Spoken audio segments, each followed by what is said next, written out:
Good evening, everyone. I am Vishal Salsekar, and today we are going to discuss the News Today edition of 16th July. Right. So, in this edition of the News Today, we are going to cover 6 main news, which includes that the Supreme Court's direction on the DNA-related evidence.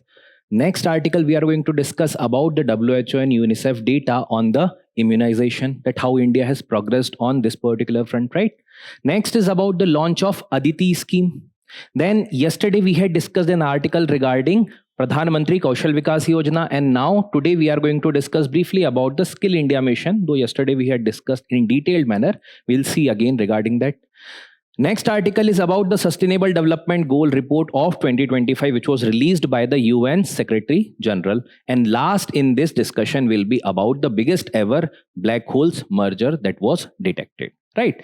Apart from that, in the quick updates, we are going to discuss about the personality news, which was about Kamaraj. And apart from that, there are certain other quick updates, right? So let's start the discussion.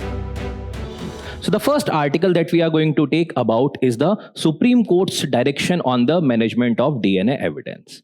So basically what actually happened, that whenever there are certain kind of, let's say, DNA samples, which are providing certain kind of biological identity of an individual, maybe through the hair sample or maybe through certain kind of fluids, or let's say the nails or any other thing. So in that particular context, what happens that the timeline is very, very important. And if there may be any kind of tampering with those kind of evidences, then in that case may be shifted to certain other direction. And that was actually happened. That Supreme Court in the recent judgment regarding an appeal of the Madras High Court case related judgment of 2019, it has mentioned and acquitted the person who was previously held guilty and provided with the capital punishment, right? So that's why Supreme Court has now issued direction on the DNA management related aspects. So let's discuss about this article. So as we had discussed regarding what is DNA actually and how it is helping with respect to the identification of an individual. So with respect to the DNA management, there are multiple issues. The first important issue is the collection and the preservation of the DNA. Because what actually happens that whenever there is any kind of crime scene, or maybe let's say any other kind of incident that happened. So at that place, what happens that there must be certain kind of investigating officer. Now, sometimes they are lacking certain training with respect to how to collect those particular sample or how to preserve them. And there may be certain kind of carelessness, and due to which this issue happens that DNA sample may be tampered, maybe intentionally or unintentionally. Right. So there is the training related issues which has certain gaps with respect to training. Apart from that, the chain of command is also missing. Like after first step, what should be done? In which time period that particular DNA sample has to be shifted to the DNA sampling labs and all, right? So right now, there is no such kind of SOPs that were available, right? Apart from that, absence of the chain of custody register. So what happens that whenever there is DNA collection is there, and who all are going to utilize that particular DNA sample in order to identify the identity of an individual, whether this person is actually or has actually committed that crime or not, there is the chain of custody register, means who all had handled this DNA before, so that we can track whether there was any kind of tampering with respect to this or not, because the person is going to write and sign on that particular document that yes, I have used this sample and for the test, generally the medical practitioners, right? Apart from that, the limited forensic capacity. So with respect to India, one such issue is that regarding the infrastructural capability. Now with certain developed states, we do have comparatively more facilities for the kind of forensic samples processing. But when it comes to certain states which are having comparatively underdeveloped or the least developed infrastructure as far as this kind of capability, there is issues. And also the human resources are also lacking, which causes the unnecessarily delay. And now you can assume that the cases are going for multiple years, sometime because of these kind of issues also. Apart from that, there is lack of uniform SOPs. That means right now the states are deciding that how to process that particular DNA. The medical practitioner को क्या timeline देना है? What is the timeline with respect to the investigating officers, right? So there is no specific right now that kind of SOPs are available. and the police and law and order are the aspect that are mentioned in the state list as far the seventh schedule of the Indian Constitution is concerned. So that also creates sometimes the center state disputes if there is at all center is also involved. Last in this series is the lack of information. Sometimes what happens that we do not even know that how to ensure that the kind of DNA sample is properly stored, because sometimes what happens that if that is not processed in that stipulated time period, then there may be certain kind of things that we wanted to get from that DNA samples might not be get, and then eventually that entire process gets wasted. So right now this is also a major issue. Now, what Supreme Court had actually talked about in this case, what Supreme Court had said, and Supreme Court had asked the DGPs of every state to sensitize about these kind of guidelines with respect to the DNA management processing at their even academies, so that the police training personals, or let's say the people who are going to get the trainings, those who are also tomorrow becoming the investigating officer, those should also be aware regarding these kind of guidelines. So what are these guidelines? First, regarding the collection of the DNA sample. So with respect to the collection of DNA samples, what they have mentioned that on the crime scene, whenever the DNA samples are getting collected, there should be presence of even the third party in order to ensure the neutrality. Apart from that, there should be the FIR number that should be mentioned, the section and the statute under which this DNA is getting collected, that should also be mentioned. Apart from that, the details of police station, investigating officer, all these kind of things should have been mentioned on that specific sample in order to make sure that that sample should not be mixed with any other kind of samples, and that may hamper the kind of investigation. Next is about the transportation, because if that is going to identify the biological identity of an individual, there are chances that if there may be any kind of tampering, be it due to the delay only, that may cost a lot. So in that case, the transportation related aspects are also mentioned. So it is the responsibility of the investigating officer now to transport that and make sure that the DNA sample reaches the lab within the 48 hours timeline. In exceptional cases, if there can be a delay, so that should be given in the writing that why that delay had happened, so that to make sure that this investigating officer should be accountable for that. Next is about the handling. So for handling, storing, all these kind of things, who all are utilizing this particular thing. So in any case, there might not be any kind of tampering with that. So this handling related aspects are also emphasized in these guidelines. What they have mentioned, that this should not be opened, altered or resealed whenever the trial is going on. Till the duration this trial is going on, this should not be altered without the consent or the authorization of the trial court. So if there is any kind of changes that were needed, for example, if you want to perform certain kind of test, so you have to get the authorization of the trial court. Last in this series is the chain of the custody register. Means you have to maintain a register who all have utilized this, who all have performed what kind of test, who has collected from you. So all these entries or the logbook has to be mentioned, or make sure, so that if at all at any stage there is any kind of alteration, we can get to know that at this stage there might be certain alteration, and so that we will be able to check that if there are any changes that were done or manipulation that were done. Now, regarding the admissibility of the DNA, there were certain case laws as well as the kind of changes with respect to the law. So first was Kuni Raman versus Manoj case of 1991. This was the major breakthrough, because this was the first case when the DNA technology was utilized in order to identify that whether this particular person is the father of the children or not, in order to identify that person for providing the compensation to the wife. Right. So in this case, it was first mentioned. So you can utilize this even in the answer writing, because right now the questions are more focusing towards certain kind of issues which are more predominant. At the same time, there are certain new issues that are coming up. Right. And with the evolution of technology, these are the issues that might be coming up in the future. Next is the Sharda versus Dharmpal case of 2003. And here the Supreme Court mentioned that there might be certain kind of exceptions were provided. For example, Article 21 is there, right to liberty, right to personal liberty is there. Apart from that, self-incrimination related right is there, which is provided under Article 20, subclause 3.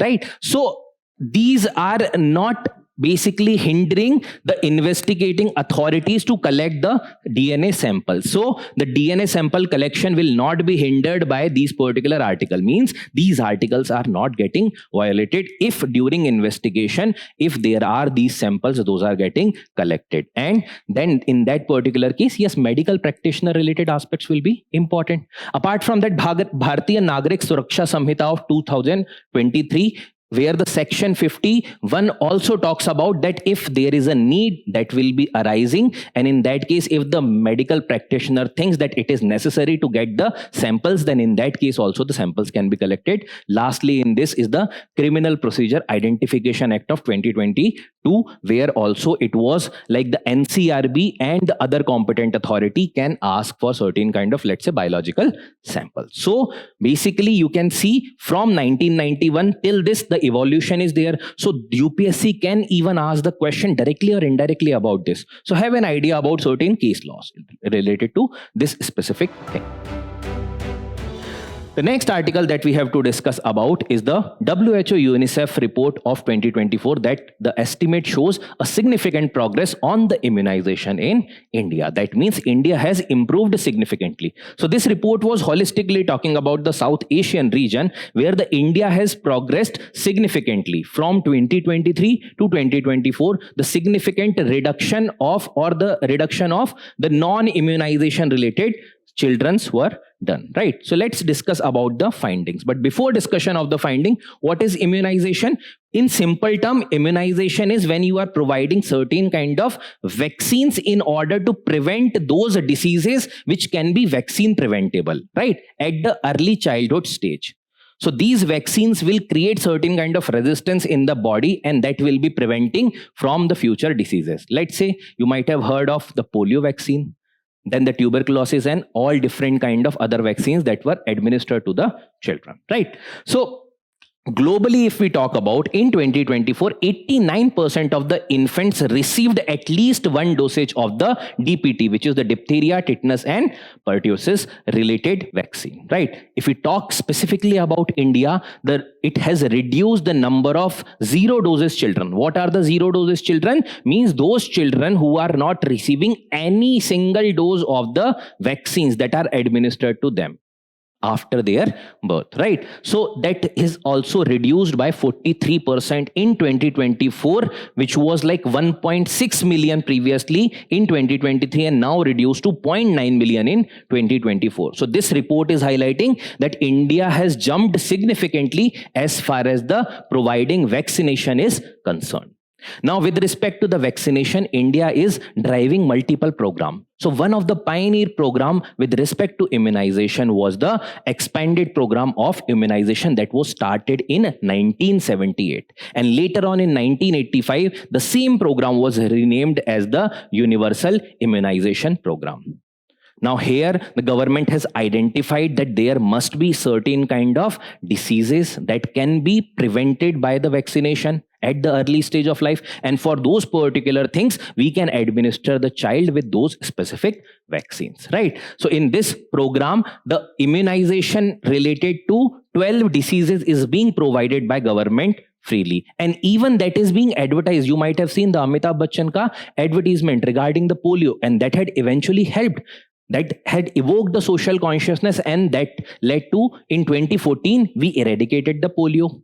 Apart from that, the maternal and neonatal tetanus is also being eradicated in 2015. So there are significant progress that we are able to see as far as the administration of the vaccine is concerned.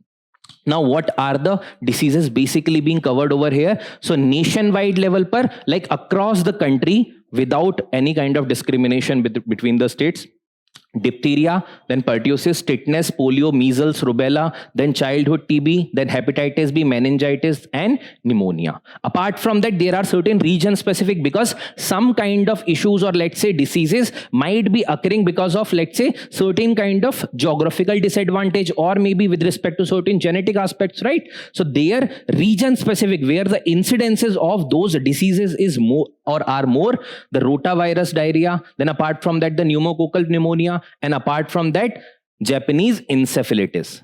These 3 are also being provided. So 9 plus 3, it becomes 12. So 9 are the nationwide and 3 are the basically region specific. Now, when we talk about the integrated program which is functioning upon improving the health, it is the National Health Mission, which was previously known as the National Rural Health Mission. Now, in this mission, the universal immunization program is one such pillar. Now, see, the way UPSC asked the question regarding, let's say, the out-of-pocket expenditure in the healthcare, or let's say the government's contribution with respect to healthcare, because there was national health policy which talked about the 2.5% of the GDP contribution that should be there annually to the healthcare sector. Now, these are the areas that you can highlight that this is the immunization related thing, and here government is working a lot, and government is also improving a lot scenario where the zero dosage related aspects are now reduced to 0.9 million. Right? And significantly, that scenario had improved the scenario of South Asia related immunization. Now, what are the achievements with respect to this program, Universal Immunization Program? The achievement include, we have already talked about that polio-free India in 2014 because of the government and other civil society related efforts. Apart from that, the neonatal tetanus elimination was there in 2015.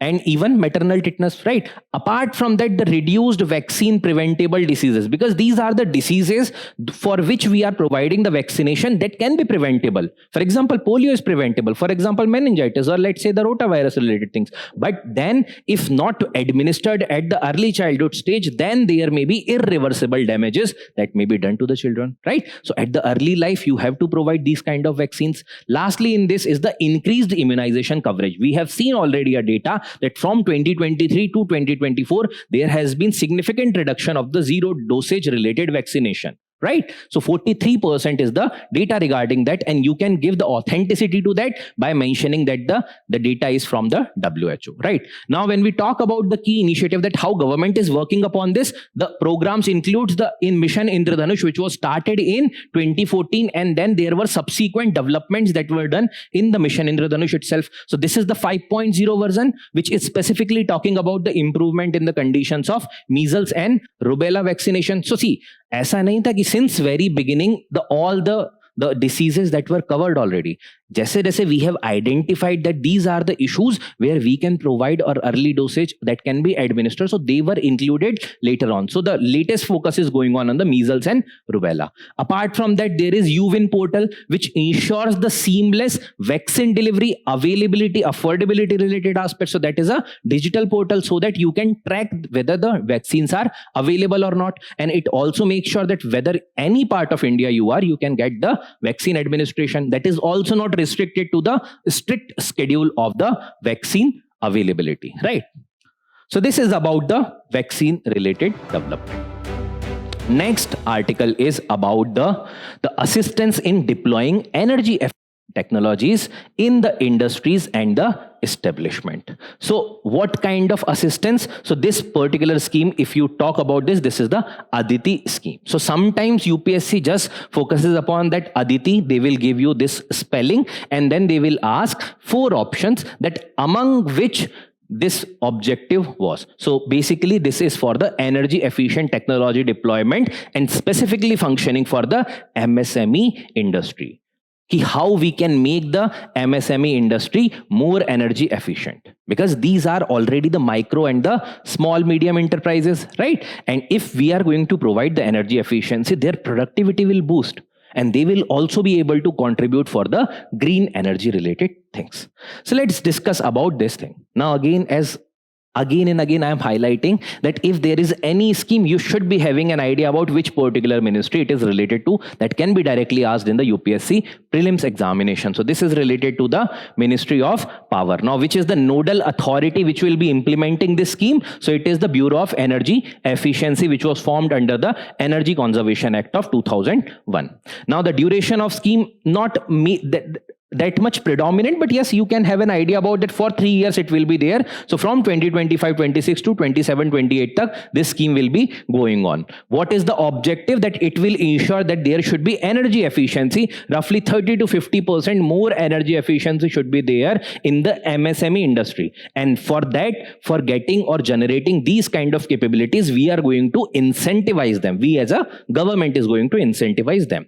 Now, what is the budgetary outlay? 1,000 crore. So the target is that MSME with the Udyam ID. What is Udyam ID? So the MSMEs which are fulfilling the criteria of being MSME, those are registered with the government. The government is providing them after registration one unique identification number. This is the Udyam ID. So these particular MSMEs in specifically 14 energy intensive sector. So for now, 14 energy intensive sectors where comparatively utilization and let's say the lossage of energy is comparatively more, right? Let's say the metal processing, let's say the brass, then bricks industry, ceramic, chemical, fisheries, food industries. So these industries are right now under the focus as per this ADEETIE scheme. And here we are going to incentivize the people who have established these industries, right? So there will be phased rollout. Again, first phase mein we are going to cover certain clusters. Clusters means we are going to cover certain specific areas or the pocket of industries. And then eventually in the second phase, further additional some pockets will be incorporated. Not that significantly, but yes, you can have an idea about this.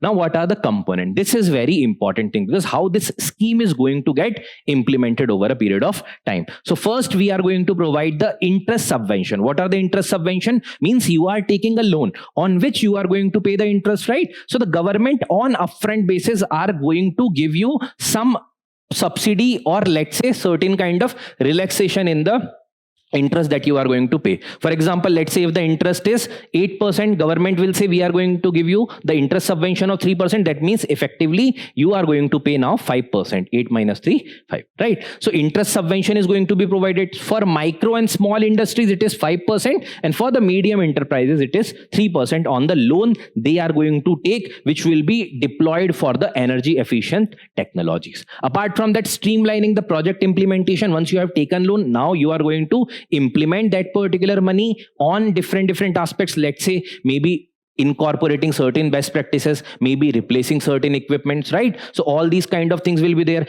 And eventually you have to identify first why there are more losses, right? So for that there will be certain kind of audits that will be needed. There will be certain kind of detailed project reports that will be needed. So these areas will also be supported by this particular scheme. Lastly, in this there will be technical handholding, like BE is the agency which will be supporting this kind of aspects, right?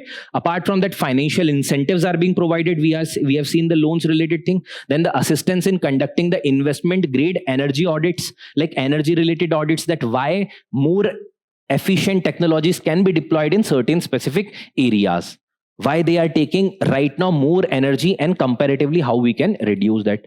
So we have talked a lot about this body, which is the Bureau of Energy Efficiency, right? So as I have already talked about, that Energy Conservation Act was the act under which this authority was formed. So what is the objective of this? So whatever government of India's projects are there, wherever the energy efficiency related things can be incorporated, this is the agency which is striving for that. So it has the target to ensure the energy efficiency across different sectors.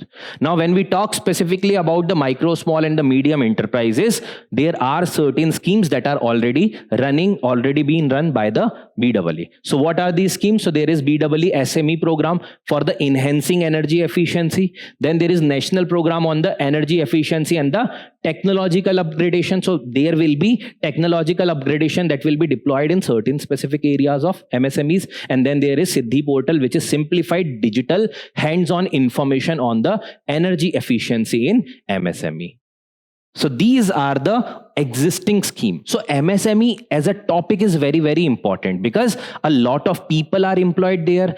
A lot of potential is coming up because when the population is going to increase further and when there is a stagnation as far as the other regulated sectors are concerned, MSME may be one such area where there are different avenues that are getting open. So having an idea about how the energy efficiency or how better regulation can be done, these are certain aspects, because in future we are going to talk a lot about energy efficiency. So these are the things that you can use for your answer in order to enrich in the context of the energy efficiency, right? Next article that is similar to the article that we had yesterday discussed. Yesterday it was the article which we had talked about is the 10th year anniversary of the Pradhan Mantri Kaushal Vikas Yojana, which was about the reskilling, upskilling or skilling related aspects. And we had discussed in detail the component of that. And even we had talked about the Skill India mission briefly. So today, there is an article about the Skill India mission, right? Again, it has also completed the 10 years of its starting, right? And apart from that, yesterday was the kind of the day which was celebrated as the Skill India, skill related day, okay, World Skills Day. So in that context, again, let's have a revision to this article. So when we talk about any specific scheme, again, the ministry, so what is the ministry with respect to this? So it is the Ministry of the Skill Development and the Entrepreneurship. This ministry itself was formed in 2014, right? What are the key components? We had discussed yesterday 3 key components of this Skill India mission. First component is the Pradhan Mantri Kaushal Vikas Yojana 4.0, which is focusing upon certain kind of new and the arriving technologies. Let's say artificial intelligence is there, robotics is there, green energy is there, right? And how we are going to provide the support, there will be certain kind of short training module that are going to be created. Then there will be recognition of certain kind of prior learning that will be there, and that will be done through certification, right? Whatever existing knowledge they have. And apart from that, we are going to focus on certain specific regions and certain specific sections. So these are the aspect of the Pradhan Mantri Kaushal Vikas Yojana. Then Pradhan Mantri National Apprenticeship Promotion Scheme. What we had discussed regarding this, we had discussed that when you are working simultaneously, you are learning also and earning also. So when any industry is appointing or basically employing you as an apprentice, so they are going to give you some money. So in order that that company employs you or keeps you as an apprentice, the government is giving you as that kind of, let's say, the amount of apprenticeship, and government is also reimbursing company. So government is giving money to both. So that's why the people and the industries are employing more people as an apprentice, and that is also helping those people to get further skills and even incentivizing those industries. Apart from that, Jan Shikshan Sansthan scheme. So here, there may be certain kind of, let's say, school dropouts. There may be neo-literates, there may be partially literates, or let's say lesser literate, right? So those people are being identified, the marginalized peoples are being identified, and we are specifically focusing upon those people. So this is the Jan Shikshan Sansthan. So the key programs, we had discussed about the Pradhan Mantri Kaushal Vikas Yojana, skill programs, and apart from that, the 4.0 version is commencing from 2022 to 26. Yesterday we had also talked about that how many people it got employed. So 1.6 crore youth that it helped getting employed, right? Apart from that, Jan Shikshan Sansthan, so vocational training to the neo-literates, non-literates, school dropouts, right? And this has also helped with respect to 2.45 lakh beneficiaries. Then the PM National Apprenticeship Promotion Scheme. So what it is helping, it is providing 25% of the stipend up to 1500. So this is the limit, upper capping, right? And per month to the apprentice through the direct benefit transfer and to the establishment that had employed that apprentice. It has also helped the 2.6 lakh apprentice have completed their training in the financial year 23-24. Next is that we had not discussed yesterday, that was the Deen Dayal Upadhyay Gramin Kaushal Yojana. So this was also started from 2014. This was made as a part of the National Rural Livelihood Mission. So whenever the people of the village areas, they want or they seek certain kind of employment, they might be having certain kind of traditional knowledge. Now what you need to do, you need to refine them. You need to provide them certain kind of trainings which will be ensuring that they will be employable. There are chances that those might not be that much literate, but they can work. There can be certain vocational program, there can be certain industry specific training that is more predominant in that region. So these are the aspects that are being provided through the Deen Dayal Upadhyay Gramin Kaushalya Yojana. And here also the 65% candidates have obtained the gainful employment after training. So specifically focusing upon the rural areas, right? So this was the aspect with respect to the Skill India mission, right? Similar to last class that we had discussed about this mission, and you can refer to that video for gaining further more perspective about this. Next article that we had to discuss is about the Sustainable Development Goals Report of 2025. Now, already it is being emphasized that whenever there is any specific report that is there in the current affairs, generally UPSC focuses upon that which particular organization was responsible for releasing this report. So here in this case, it is the report by the United Nations and was released by the United Nations Secretary General, right? What this report is talking about, that we had taken upon ourselves 17 sustainable development goals, and what is the progress that the different governments, collaboration, international institutions as a society we have made with respect to these kind of sustainable development goals. And the United Nations finds out that there are a lot of gaps that are going to be there.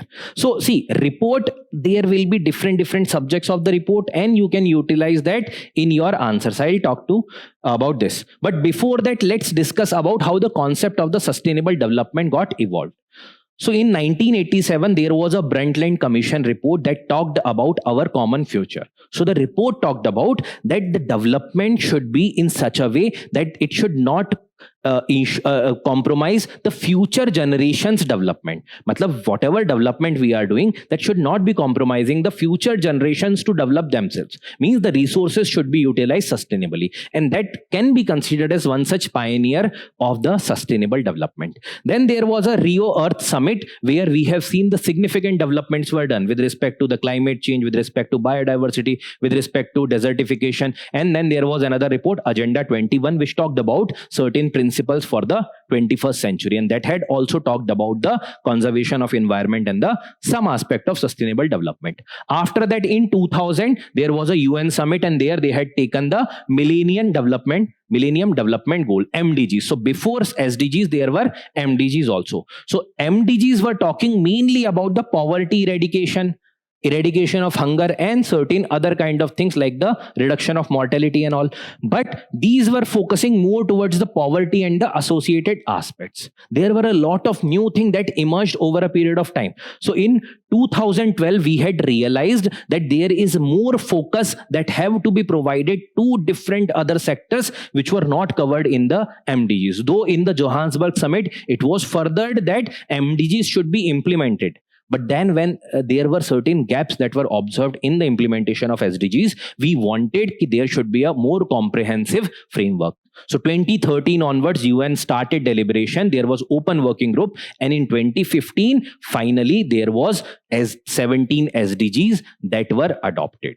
So these were sustainable development goals, which includes the multifaceted aspects.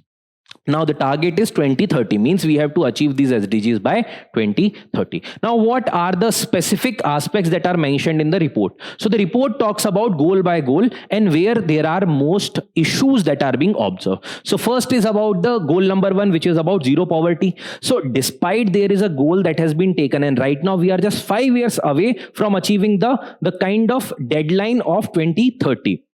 It is still mentioning that 8.9% population is still living in a kind of extreme poverty, means the basic amenities are also lacking for those people.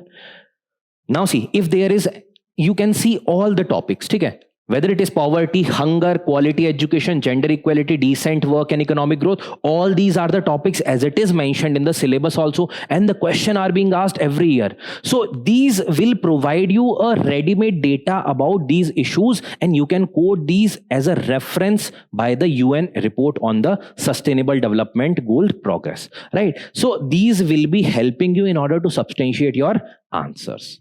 right? So then next is about the zero hunger. So despite the target of zero hunger, 1 out of 11 people worldwide faces the hunger related issues and the deprivation, and that was the observation from 2023. Apart from that, quality education, which is the SDG 4. Regarding quality education, there are more issues. Like 2015 onwards, we had seen 110 million people, like the children, were enrolled, but more than that, they are still out of the school. For example, 272 million children that are still not enrolled in the school, and they are mainly from the region which are the conflict driven region. Apart from that, gender equality, again a prominent topic of society, right? So globally, there is a data provided that the globally women occupy less than 1/3 of the managerial seats. For example, like when we have to answer any specific question where we are going to talk about the kind of the equality related issues, or whether the government schemes are getting successful, right? Or the international community is getting to reach that kind of aspects where we are plugging the gender equality. So you can highlight this data that still the women occupy less than 1/3 of the global managerial seats, right? Apart from that, SDG 8, which is talking about the decent work and the economic growth, it talked about that yes, unemployment rate has reduced, but still majority of the people, those who are getting employed, are working in the informal sectors where there is lack of social security benefits, where there is no such kind of like safety nets that are available, right? Next is reduction of the inequalities. So with respect to gender equality, SDG 5. With respect to the general inequalities, it is SDG 10. It is talking about that still 57% working age people are employed worldwide. That is helping their families, like roughly 3.6 billion people. But here you can see 57% of the working age people are employed. That means still roughly 43% people are out of the employment net, right? Or maybe employed in certain, let's say, the areas which is not getting accounted, right? So these are the areas where we have to plug the gap. Sustainable cities and community with respect to the urbanization. So the report is highlighting the urbanization is going to get increased, right? In the future, there will be majority population that is going to reside in the urban areas, and still the major issue is the 1.12 billion population that might be living in the slum. So this is a major issue, because when we are talking about the growth of urbanization, preventing that there should not be any kind of such unhygienic spaces where the people are even lacking with the basic sanitation, basic kind of life related goods, right? So this is the issue that is being highlighted. Then climate action, again with respect to the goal number 13 with respect to climate change related aspect. So it is mentioning that 1.5 degree Celsius के ऊपर तो already हो चुका है, which is compared to the pre-industrial level. So 2024 mein, it is the hottest year, which was more than 1.55 degrees Celsius of the pre-industrial level. That means 1.5 ke beyond we have already gone. Now we have to ensure that adopting certain kind of climate resilient technologies to reduce the same. Last in this, which the report is highlighting about the peace, justice and strong institution, which is SDG 16. And right now we are seeing a lot of crises that are going on with respect to institution, whether it is UN, whether it is WTO, whether it is WHO, right? So it is talking about nearly 50,000 lives were lost only in 2024 because of the conflict. And whenever the conflict are there, it is the responsibility of the global institutions to prevent these kind of conflict, or at least mediate, right? So, and more than 123.2 million people were displaced forcibly. Now you can see across the region, there are conflicts going on, whether it is Israel and Iran issue, whether it is the broader conflict in the Middle East region, whether it is the conflict going on in the Afghanistan related region, whether it is Russia, Ukraine. A lot of the areas of world are getting impacted because of this, right? Next article which we have to discuss is about the scientists detect the biggest ever merger of the two massive black holes. Now, how the scientists are detecting these kind of phenomena, and when we are talking about black holes, generally you will see the distance is mentioned in the light year. So this phenomena might have occurred billions of years before this particular point of time, and now we are observing this phenomena through certain kind of detection. That means this black hole merger might have already happened billions of years before. Now we are getting to know through the waves that are coming and that are being detected by certain precision instruments, right? So this is being done by the observation of the gravitational waves. Now what is this particular article all about? That there is the laboratories network, which is the LIGO detector in US, then Virgo in Italy, and Kagra in Japan. So this is the network of the observatories which through their effort identified and detected the gravitational wave. This is the name of the gravitational wave, and that is highlighting the merger of these supermassive black holes. And the merger is in such a way, like one black hole ka mass was roughly like 140 times of sun, another wala might be 100 times. So the combined area is roughly 225 solar masses, means this is this massive. Now see, there is a concept of gravitational wave, and even Einstein theoretically proved this, that there are gravitational wave that are the ripple in the space and time. So right now when I'm talking, when I'm moving my hands or I am moving from here to there, I am also creating certain amount of gravitational wave, because I am also creating ripples in the space and time, and everything is in space and time, right? So whenever there is any kind of interference going on with respect to space and time, that is going to create the gravitational wave. But our gravitational waves will be detected by these? Right now the answer is no, because these will be so less in the amplitude that it is not, right now with present available technologies, it is not possible. So just imagine a scenario of pond, like you are throwing certain stone in the pond. When you are throwing the bigger stone, it is going to create ripple that will be traveling farther. When you are dropping very small, very minuscule stone, maybe a chance it is just dropped and the wave was once created and gone. What does this mean? That the disturbance was created, but the magnitude is different. And bigger the stone, larger the waves produced. Similarly, in this case also, right now with the present capabilities, we are able to detect the waves or the gravitational waves in such a manner when it is done by the neutron star or accelerating neutron star, or let's say by the black hole related mergers. Because these are creating so large gravitational wave, these are creating so much interference in this kind of space and time wala spectrum, right?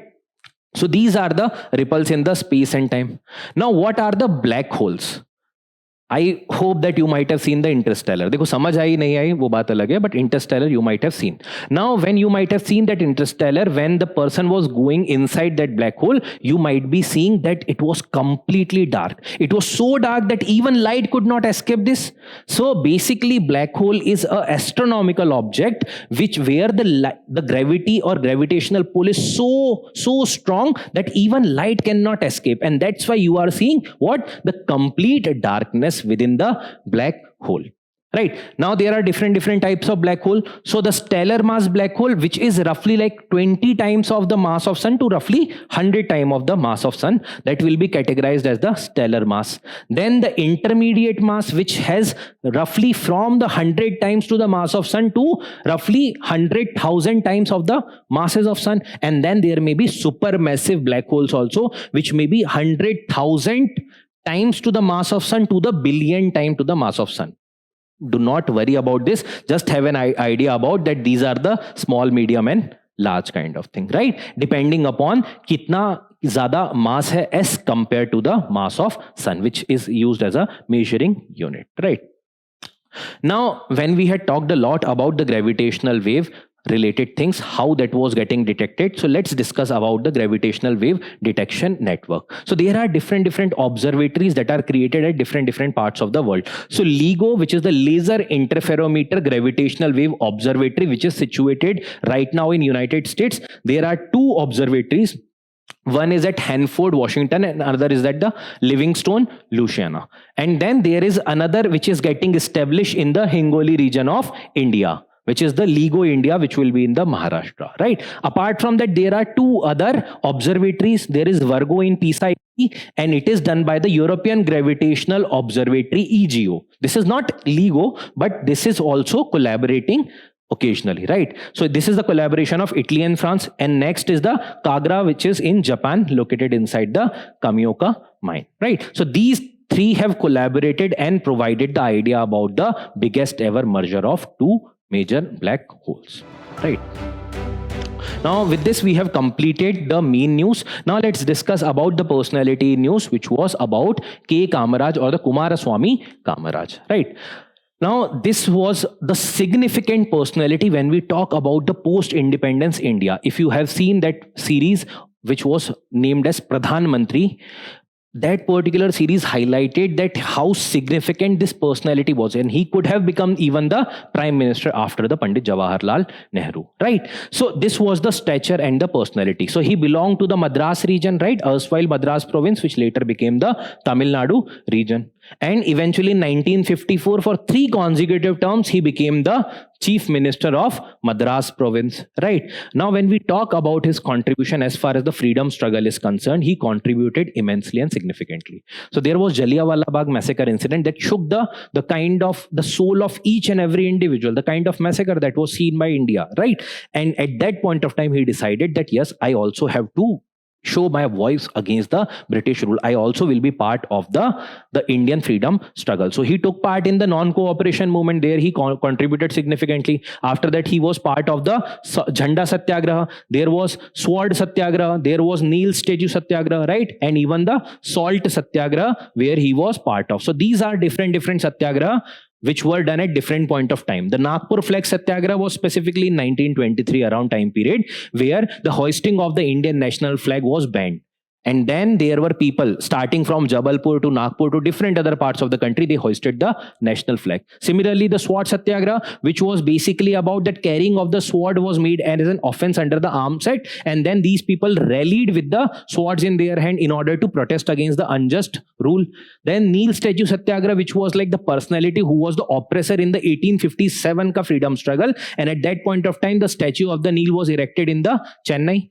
And that was the protest against this kind of statue, right? And the Salt Satyagraha, we know that under the leadership of C. Rajagopalachari, he also participated. Then when there were provincial assembly election in 1937, that was the 1937 ka prominent election that you read in history. So he got elected from the Madras province. He was also participant of the Quit India movement, and he was also arrested as a part of Quit India movement. Then when the Constituent Assembly was formed, he also became the member of Constituent Assembly, contributed significantly. Lastly, in this particular context, you might have heard of the Kamaraj plan. So the Kamaraj plan was about that when there were a lot of allegations that were against the Congress leadership, that the leadership has become elitist, means there is separation between the leadership and the principals. So he, along with many other cabinet ministers, resigned. Cabinet ministers, chief minister resigned, and then they said ki bhai, aisa nahi hai ki we want the power. We want to reform the society. So this was about the shedding away the power. So 1963 was the time period when the Kamaraj plan was started. Okay. So these are the significant aspects. Whenever there is any personality in news, UPSC can ask the question about it. So be prepared with certain prominent points. Now let's discuss the quick updates, right? In the first news, it is Protection of Civil Rights Act. So basically there is a report of the Union government which mentions that the number of criminal cases registered under the Protection of Civil Rights Act 1955 has declined, right? So we have to discuss briefly about what this act is all about. So it was previously known as the Untouchability Offence Act, which was in order to eradicate the untouchability and providing the punishment for those who are practicing untouchability. And later it was renamed in 1976 as the Protection of the Civil Rights Act. Now it is basically talking about that all the forms of untouchability that can be practiced, all are punishable as a part of this offence, right? So the punishment for preaching, practicing untouchability. Apart from that, it mandates that there should be the annual report that has to be provided by the state governments as well as the union territory government, that what kind of steps were taken and what were the cases that were filed for the practicing of untouchability, what was the conviction rate, and all these kind of aspects. Next important news is about the BIMSTEC. You can see this is the region of the Bay of Bengal, right? So the region surrounding the Bay of Bengal, or the littoral region of Bay of Bengal, the countries came together and formulated a group which is known as BIMSTEC. So recently there has been the Union Minister of Ports and Shipping Waterways inaugurated the second edition of the BIMSTEC Ports Conclave, right? So that's why the body BIMSTEC is important. Last year UPSC had asked the question about BIMSTEC also, right? So it was started in 1997 as BIST, which included the Bangladesh, India, Sri Lanka and Thailand. In the same year Myanmar joined, and later on in 2004 Nepal and Bhutan also also became part of it. So in 1997, through the Bangkok Declaration, this was formulated. Apart from that, when we talk about the secretariat, it is there in Dhaka, Bangladesh, right? And the question also included another prominent aspect which we have covered in even the classes, that India is the lead country for the security pillar. So there were 7 pillars that were identified in the BIMSTEC. Each country is leading one prominent pillar or focus area. So India is leading the security pillar, which include even the counter-terrorism and associated aspects. Next is about the corporate average fuel efficiency norm. So in simple term, it is basically talking about that how the vehicle can be made more energy efficient, how the carbon emission from the vehicles can be reduced. So there were automobile companies that have mentioned that the kind of stringent norms that were mentioned as a part of corporate average fuel efficiency 3 norms that might be hard to achieve, right? So as compared to the CAFE 2 norms, the CAFE 3 norms are comparatively more stringent because it talks about the carbon emission reduced to roughly 91.7 gram per kilometer, which was previously more than 110 grams per kilometer, right? So what it is, so it is there under the Energy Conservation Act of 2001, they notified in 2017 as the CAFE 1 norms.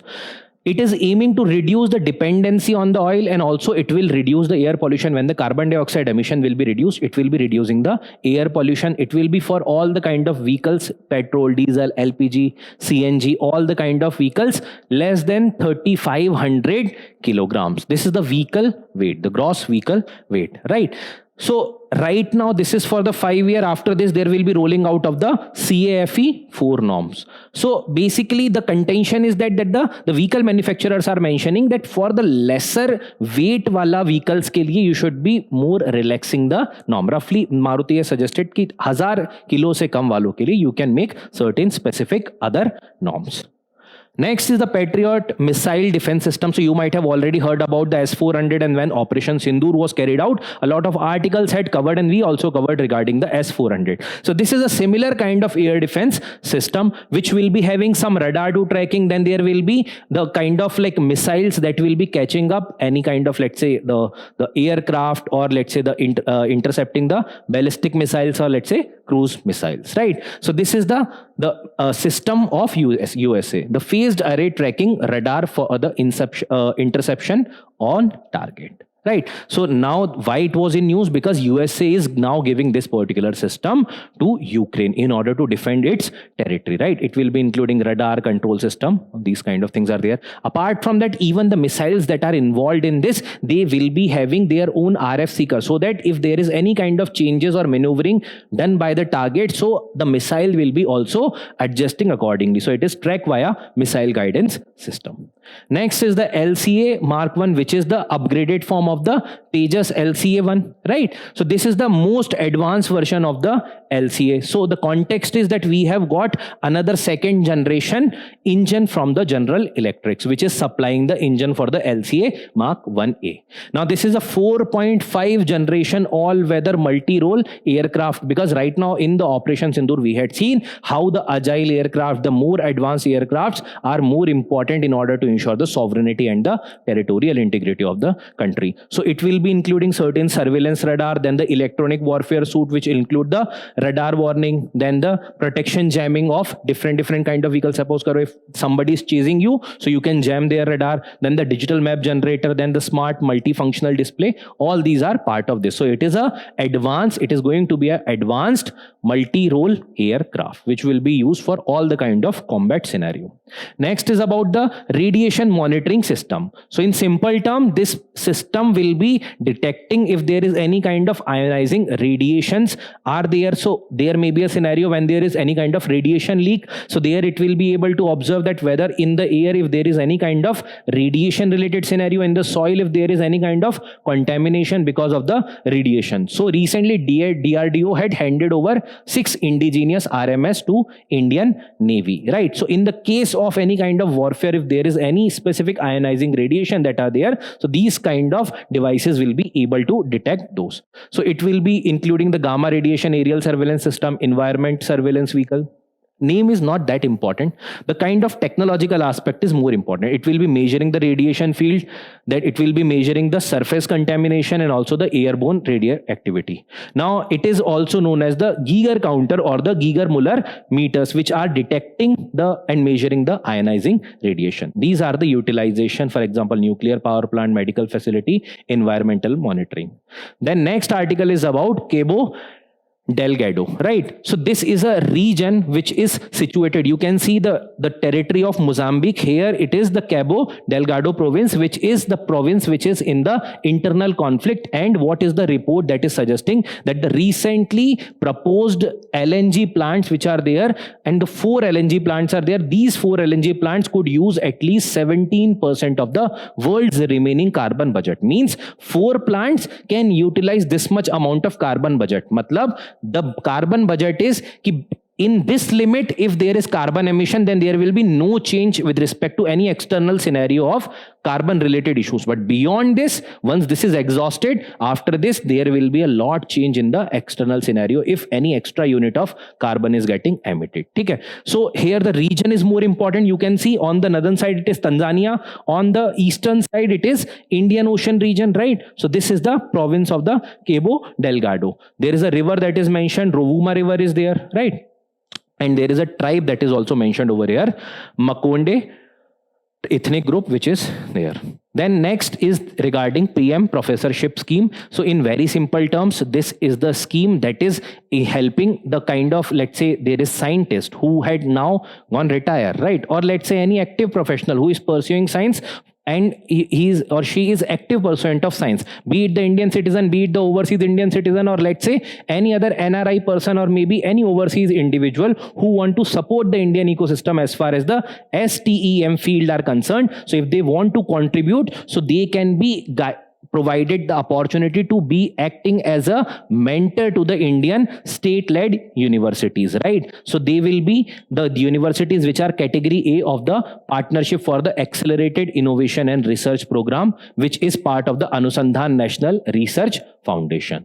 So they are running the PM professorship. Now, when you have already got retired, but the kind of knowledge that you have accumulated, that can be utilized in order to impart that knowledge to the upcoming generation. So those people can get the opportunity in order to get even money and also to disseminate their knowledge. So there will be a stipend of kind of like fellowship of 30 lakh that is being provided, and the time period or the duration is 5 years. So the criteria is the overseas scientists, non-resident Indians, PIOs, overseas citizen of India, all are eligible for this, right? The people who have expertise, actively functioning, or let's say eminent and the superannuated retired scientist from the engineering, science and the technology background. So it is providing them any extra opportunity in mentoring the young minds, right? So with this, we have completed the today's News Today discussion. Now there might be certain questions that are already available on the screen. So do attempt those questions and even go to the digital current affairs portal, and there are multiple other questions with respect to the today's current affairs related themes, right? So make sure to attempt them and make sure you go through this video and do follow this particular initiative. Okay, chalo. So thank you everyone. Have a great day.